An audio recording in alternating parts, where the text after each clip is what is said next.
what's new is that these differences are growing. They've been growing for 30 years, and now they've reached a point where they are the largest they've been in a century.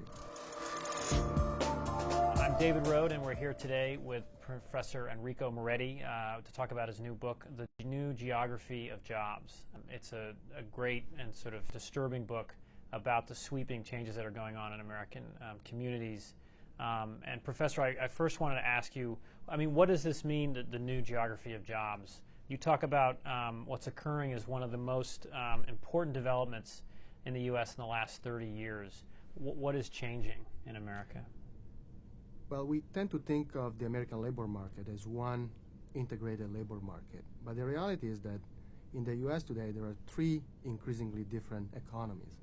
On one end, you have cities like where I live, the San Francisco Bay Area, or Seattle, Austin in Texas, Raleigh-Durham in North Carolina, Boston. These cities have a strong innovation-based labor force, which is one of the most creative, innovative, and frankly best paid on the planet.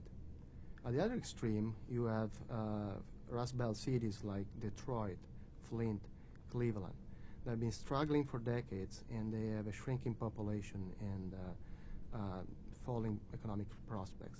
And in the middle, there is the rest of the country, which could go either way. Now, there's always been differences in the level of economic activity across U.S. regions, but what's new is that these differences are growing. They've been growing for 30 years, and now they've reached a point where they are the largest they've been in a century. And this has profound implication for us as workers as well as us as a nation.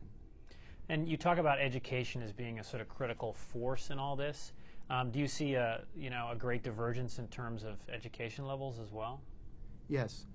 The education levels of American cities was not all that different in the 1980s, but it has been growing apart ever since.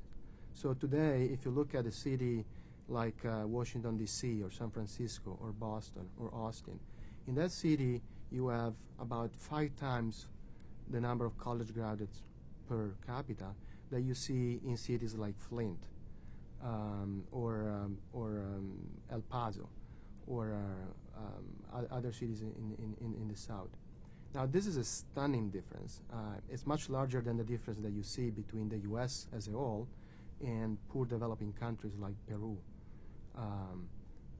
And so what it means is that within the U.S. today, we have advanced, highly educated, highly innovative economies, and at the same time, you have declining economies that are in worse shape than those in some developing countries.